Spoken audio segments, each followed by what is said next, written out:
Hvis jeg ikke vågner nu, dør min familie. Hvis jeg ikke vågner nu, dør min familie. Hvis jeg ikke vågner nu, dør min familie. Hvis jeg ikke vågner nu, dør min familie.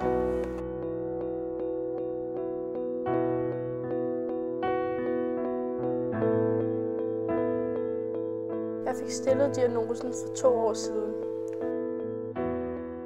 Siden da har jeg været påvirket af tvangstanker og tvangshandlinger.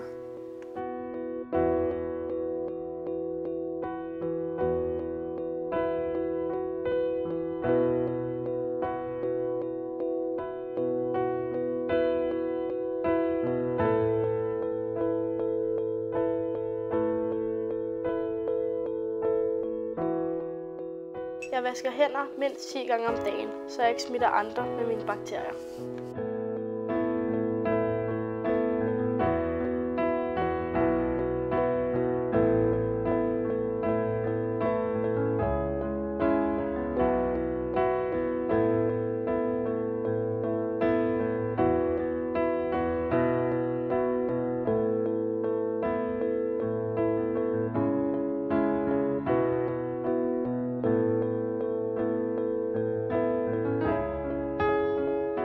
Jeg reder min seng hver morgen, men jeg synes aldrig, den er helt perfekt.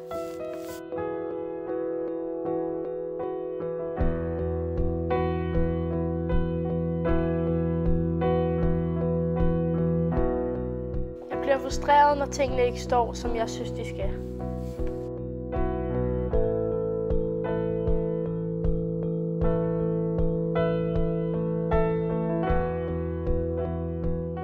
Hver morgen vejer jeg min morgenmad, så vægten viser præcis 60 gram.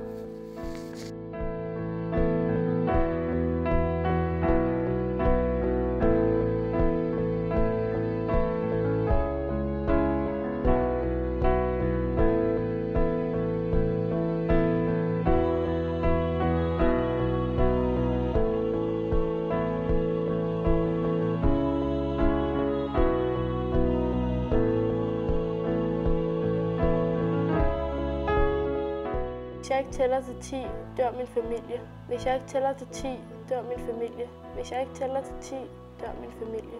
1, 2, 3, 4, 5, 6, 7, 8, 9, 10.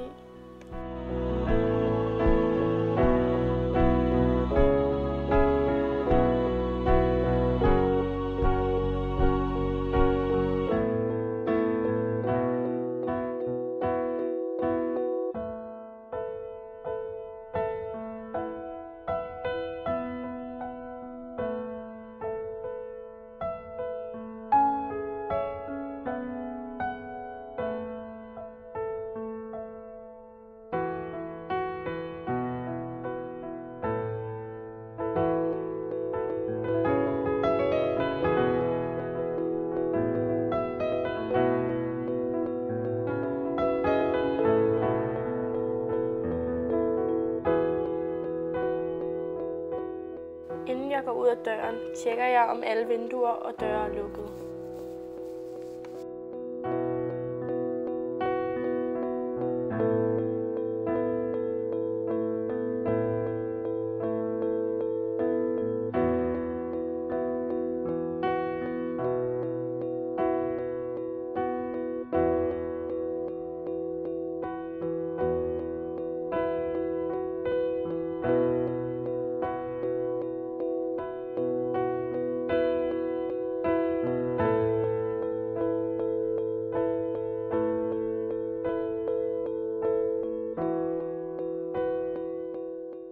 Jeg bliver usikker og bange for, at jeg har glemt at lukke vinduerne og dørene, så jeg går tilbage.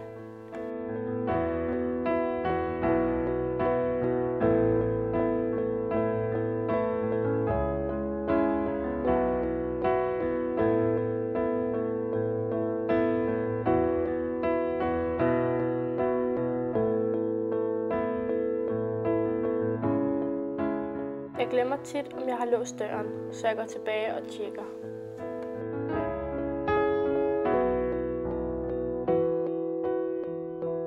Jeg går til kognitiv adfærdsterapi 3 gange om ugen og får behandling for mit OCD.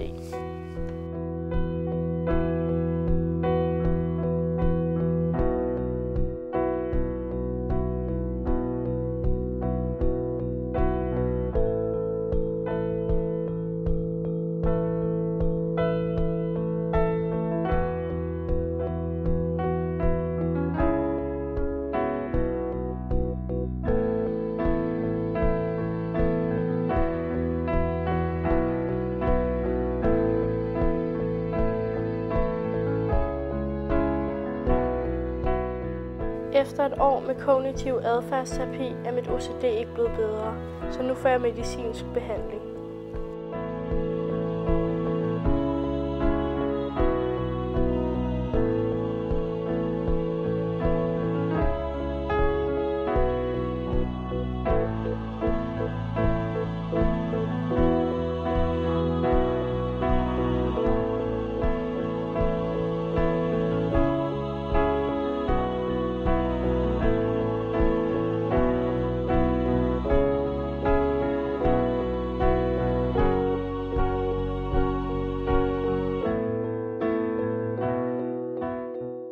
Inden jeg spiser, retter jeg altid de ting, jeg har sat frem til min aftensmad, så de står, som de skal.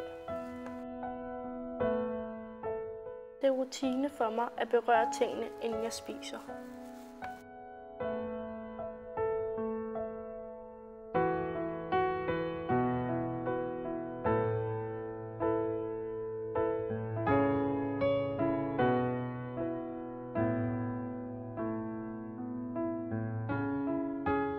Min rutine medfører også, at jeg slukker og tænder lyset 10 gange, før jeg går i seng.